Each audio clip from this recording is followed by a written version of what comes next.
आप सभी को जय मसीह। मसीह नेटवर्क चैनल में आप सबका स्वागत है। क्या मसीही दवा ले सकते हैं? दरअसल यह शिक्षा कि मसीहों को दवाइयों का उपयोग नहीं करना चाहिए बाइबल में कहीं भी नहीं पाई जाती है।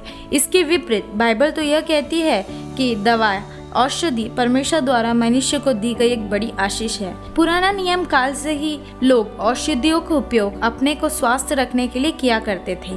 स्वयं परमेश्वर ने इजरायलियों को कुछ ऐसे स्वास्थ्य नियम बनाकर दिए थे जिसका सीधा संबंध चिकित्सा विज्ञान से था तथा है। पवित्र शास्त्र बाइबल में हमको कई ऐसे उदाहरण देखने को मिलते हैं जिनसे यह स्पष्ट पता चलता है कि बाइबल के समय में भी लोग दवाओं का उपयोग किया करते थे। बाइबल के समय में यशायाह भविष्यद्वक्ता ने अंजीरों की टिक्कियों की औषधि हिजकिय्याह के फोड़ों पर बंधवाई थी, जिसके कारण वह चंगा हो सका था। यशायाह 38 के 21 में हमको ये पढ़ने को मिलता है। और भी हम उदाहरण देखें तो नेक सामरी ने डाकुओं द्वारा घायल व्यक्ति के घावों पर तेल और दाखरस डालकर पट्टियां बांधी थी। लूका 10 के 34 में हमको ये मिलता है। पाउलुस ने तीमुथियुस को पेट के बार बार बीमार रहने के कारण थोड़ा थोड़ा दाखरस भी काम में लाने को प्रोत्साहित किया था। ये हम पहला तीमुथियुस 5 के 23 में पढ़ते हैं। यजकेल भविष्यद्वक्ता और प्रेरित यूहन्ना दोनों के दर्शनों में हम पत्तों के द्वारा चंगाई होने की बात पढ़ते हैं। यजकेल 47 का 12 में और प्रकाशित वाक्य 22 का 2 में। द न्यू बाइबल डिक्शनरी बताती है कि इजरायली द्वारा अनार के फूलों को, लहसुन और प्याज को, पुदीना इत्यादि को दवाओं के रूप में उपयोग किया जाता था। बाइबल में परमेश्वर ने स्पष्ट घोषणा की है कि लोग स्वस्थ रहने के लिए दवाओं का उपयोग कर सकते हैं। आजकल यह भी देखने में आया है कि कुछ पास्टर और प्रचारक मसीहों को डॉक्टर के पास जाने से तथा दवा लेने से रोकते हैं। ये लोग तर्क करते हैं कि यदि हम डॉक्टर और दवाओं द्वारा चंगाई प्राप्त करें तो परमेश्वर को महिमा नहीं मिलती है। यह उनकी भूल है। बीमारी में डॉक्टर के पास जाना तथा दवाओं का सेवन करना कोई पाप नहीं है। पुराने नियम में इजरायलियों के याजक स्वास्थ्य संबंधी नियमों के पालन का निरीक्षण किया करते थे। शरीर को धोना, तेल मलना, तेल और दाखरस का प्रयोग, मरहम, लेप आदि वैद्य की चिकित्सा प्रणाली थी।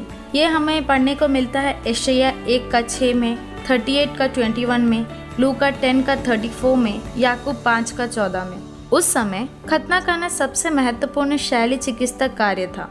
नए नियम काल में यहूदी महासभा, जिसको सैनहेड्रिन कहा जाता था, ने ये नियम बनाया हुआ था कि प्रत्येक नगर में शैली चिकित्सक होने आवश्यक थे।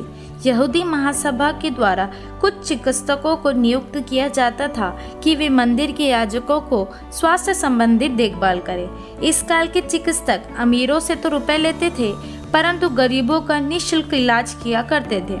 पवित्र भूमि के डॉक्टरों की सबसे मुख्य विशेषता यह थी कि इन्होंने ही सबसे पहले मनुष्य की आंख की मोतियाबिंद का ऑपरेशन करना आरंभ किया था। इस काल के डॉक्टर सर्जरी के दौरान मरीज को एनेस्थीसिया, जिसको नेपेंथे कहा जाता था, नामक दवा मरीज को बेहोश करने के लिए उपयोग की जाती थी। बाइबल में कई स्थानों पर डॉक्टरों का उल्लेख किया गया है और हर दम सकारात्मक उद्देश्य के लिए है।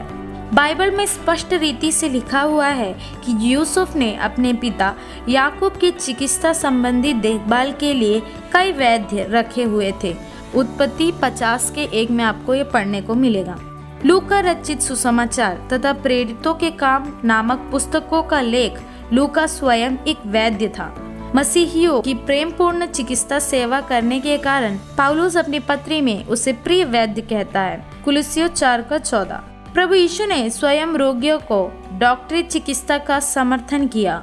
आज के युग में जब चिकित्सा विज्ञान ने इतनी उन्नति कर ली है कि लगभग हर रोग का इलाज मौजूद है, तो यह कहना कि डॉक्टर से इलाज कराना तथा दवा लेना गलत है, पूर्णतः मूर्खता है। दरअसल जो सेवा मसीहियों को डॉक्टर के पास जाने से तथा दवा लेने से रोकते हैं, उनके लिए यही सुझाव है कि जब वे आधुनिक चिकित्सा विज्ञान से उपचार की निंदा करते हैं तो उन्हें कोई हक नहीं है कि वे अन्य वैज्ञानिक उपलब्धियों का लाभ उठाएं।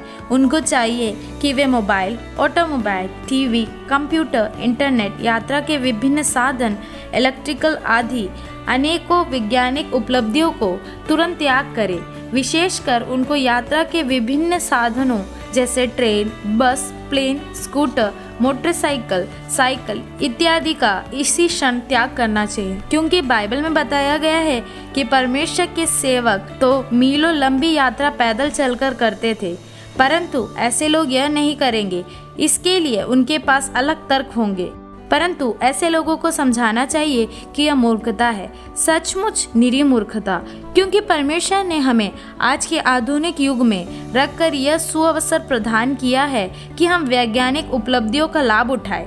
मैं ऐसा बिल्कुल नहीं कह रही कि बीमारी के समय में हम परमेश्वर पर भरोसा ना रखें, परंतु मेरे कहने का अर्थ यह है कि हमको चाहिए कि हम परमेश्वर को अपना काम करने दें और डॉक्टर को अपना।